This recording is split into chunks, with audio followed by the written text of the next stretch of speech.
와, 이거는 무조건 상반기 베스트다, 스페셜픽이다 이렇게 꼽아버린 책이 있거든요. 아직 3월인데요, 그죠? 하재영 작가님의 책 나는 결코 어머니가 없었다 입니다.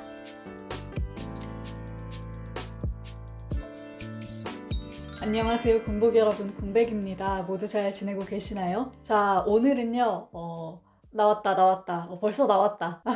올해 상반기 베스트 도서를 가지고 왔습니다. 아직 3월인데요, 그죠? 그런데 읽는 순간 제가 진짜 바로 반해가지고 와, 이거는 무조건 상반기 베스트다, 스페셜픽이다 이렇게 꼽아버린 책이 있거든요. 제목부터 바로 소개하고 이야기 시작해보도록 하겠습니다. 하재영 작가님의 책 나는 결코 어머니가 없었다 입니다. 네, 아시는 분들은 이미 알고 계시죠? 정말 멋진 책이라서 이미 입소문을 많이 탔고 출판계의 다른 분들도 베스트 도서로 많이들 꼽아주신 책이에요. 이 책 보시면 요 위에 조그맣게 보이세요? 엄마와 딸의 공동 회고록이라고 이렇게 부제가 붙어 있습니다. 이 말 그대로예요. 총 6장에 걸쳐서 이야기가 진행이 되는데 각 장마다 어머니인 고선희님의 회고가 먼저 나오고 그 회고 뒤에 해석하듯이 덧붙여진 하재영 작가님의 글이 붙어 있는 식의 형태로 쓰여져 있습니다. 일단 제가 이 책 좀 잠깐 내려놓고 이야기 이어갈게요. 제가 좋은 책을 만나면 그 양손이 좀 바빠지거든요. 손을 많이 쓰기 때문에 책 좀 내려놓을게요.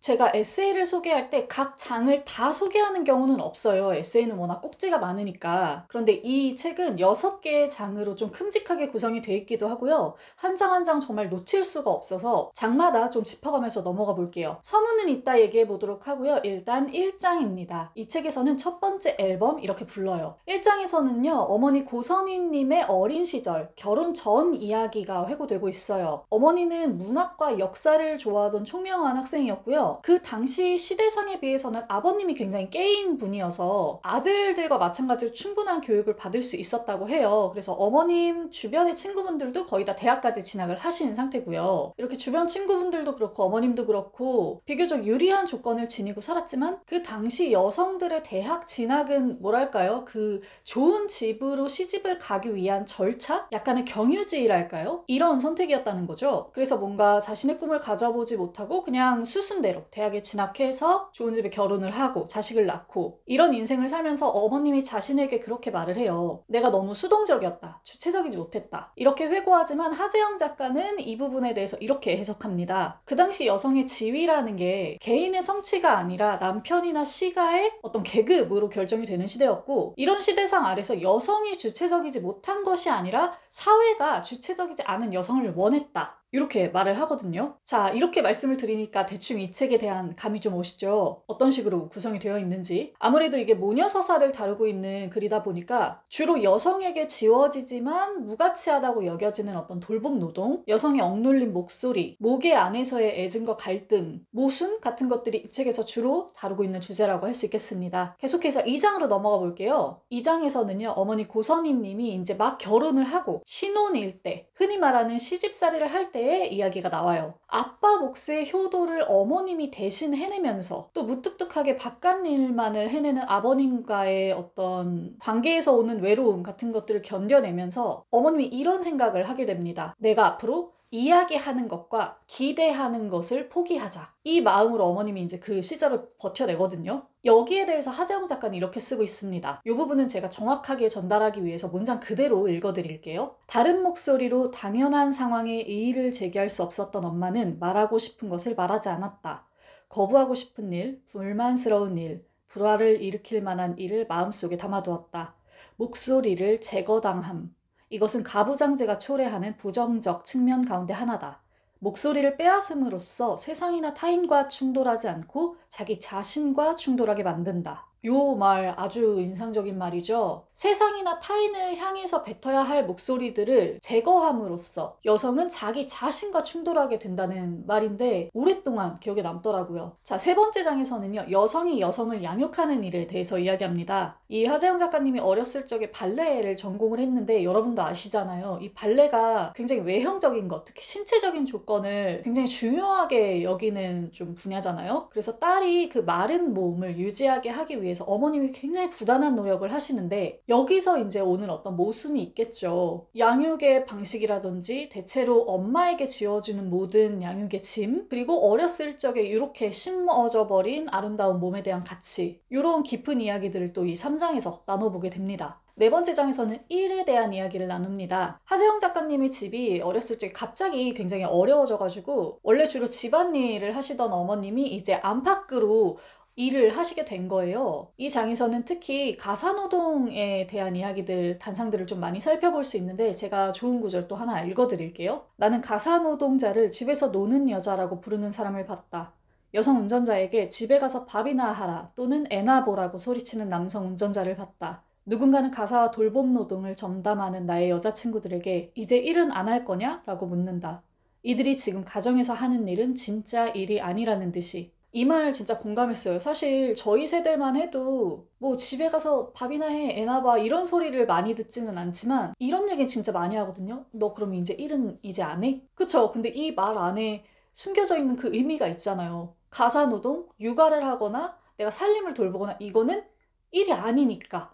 나가서 밖에서 돈을 벌어와야만 일이니까. 이런 생각이 전제되어 있는 거잖아요. 저도 모르게 이런 말들을 저도 듣고 해왔었는데 이 책을 보면서 제가 얼마나 그 가사노동에 대한 가치를 낮게 평가하고 있었는지, 낮게 평가하고 있는 말들에 얼마나 예민하지 못했는지를 좀 많이 알게 됐어요. 이 장에서 하재영 작가님은 자신이 한 가지 모순을 가지고 있는 존재라는 것을 드러냅니다. 이게 어떤 모순이냐면요. 하재영 작가님은 어머님이 안팎으로 일했을 때 그 돌봄 노동과 수입 노동을 모두 혜택을 보면서 이제 살아온 사람이잖아요. 일종의 수혜자인 거죠. 그러면서 동시에 다음 세대로서 무가치하다고 여겨지는 가사 노동에 대한 생각을 비판하는 사람이잖아요. 수혜를 받았음에도 그것을 비판해야 하는 입장, 이런 이중성을 직시하는 글들이 이 장에 실려 있는데 너무너무 인상 깊은 장이었어요. 사실 저도 그렇고 지금 세대를 사는 거의 모든 사람들이 이러한 이중성을 갖고 있지 않을까요? 그런 의미에서 이 장은 모두가 함께 좀 읽어보고 생각해 봐야 할 지점이라고 저는 생각이 들었어요. 다섯 번째 장은요, 고부관계에 대한 이야기입니다. 이 장에서 하재영 작가님 굉장히 복잡한 신경을 드러내요. 이 어머니 고선희 님이 시어머니와 정말 오랜 세월을 함께 하거든요. 시어머니의 밥을 제때 챙기고 그 옆을 지켜드리는 일이 자기 인생에서 가장 중요한 일이었다라고 말할 정도인데 이 관계가요 거의 주종 관계예요. 하재영 작가님은 이 상황에서 이제 불편함에 처하게 되는 거죠. 내가 너무 사랑하는 엄마와 할머니 이 두 사람이 지배와 복종 관계 아래에 놓여있다는 요 사실. 그래서 도무지 공존할 수 없을 것 같은 어떤 사랑과 미움 같은 것들이 자기 안에 막 이렇게 섞여 있다는 걸 알게 되는 장인데 굉장히 절절하고 치밀한 고백으로 이루어진 장이어서 여기 또한 굉장히 인상 깊었습니다. 마지막 장에서는 이제 어머님이 한 차례 아프시면서 그리고 또 나이를 먹어가면서 여성의 황혼 그리고 돌봄에 대한 이야기들을 다루고 있어요. 여기서 너무 인상적인 부분이 있어가지고 제가 또 읽어드릴게요. 노년 여성은 성 이데올로기의 측면에서 모성으로 간주되는 동시에 노동의 영역에서는 여전히 강력한 여성성을 수행한다. 이 양가적 정체성은 현실에서 안전과 돌봄의 문제로 직결된다. 이거 너무 공감되지 않나요? 우리 막 인터넷에만 돌아다녀도 그런 말 있잖아요. 뭐 아줌마는 여자 아니야. 할머니는 여자 아니지. 늙으면 뭐 다 성이 없어. 이런 말들도 듣고 사회가 실제로 그들을 그렇게 취급을 하는데 이상하게 어떤 돌봄 노동에 있어서만큼은 나이가 얼마나 먹든지 여성이 주로 그 역할을 해낸단 말이죠. 그래서 책에 나와 있는 것처럼 여성으로서의 안전과 돌봄 두 영역에서 전부 다 굉장히 어려운 처지에 처해지게 되는 거죠. 이 부분 굉장히 인상적이었고요. 이 돌봄과 관련된 내용과 더불어서 6장에서 또 한 가지 좀 중요한 이야기가 나와요. 이 책 통틀어 지금까지 한 번도 언급되지 않은 사람이 있거든요. 이게 누구냐? 바로 고선희 어머님의 어머니, 그러니까 하재영 작가님의 모계 쪽 할머니인 거죠. 하재영 작가님도 모계 쪽 할머니에 대해 잘 모르고 어머님도 실제로 시어머니와 산 세월이 더 길다 보니까 이 모계 쪽 할머니의 서사가 지금 부재해 있어요. 그래서 하재영 작가님은 이 서사를 두고 사라진 이야기라고 합니다. 더불어서 이 책이 필연적으로 결여될 수밖에 없는 이유, 바로 이 할머니의 서사가 부재해 있기 때문이라고도 이야기를 하죠. 한 사람의 서사가 이렇게 사라질 수 있다는 것을 생각하면 이 책처럼 이렇게 회고록으로 남는 기록들이 너무너무 소중하다는 걸 또 한 번 느끼게 되죠. 그것이 비록 결여된 이야기일지라도요. 자, 어떤가요? 제가 이례적으로 에세이를 설명하면서 이렇게 6개의 장을 다 설명을 드렸는데 한 장 한 장이 엄청난 이야기와 통찰로 채워져 있어서 꼭 이렇게 한번 설명을 드리고 싶었습니다.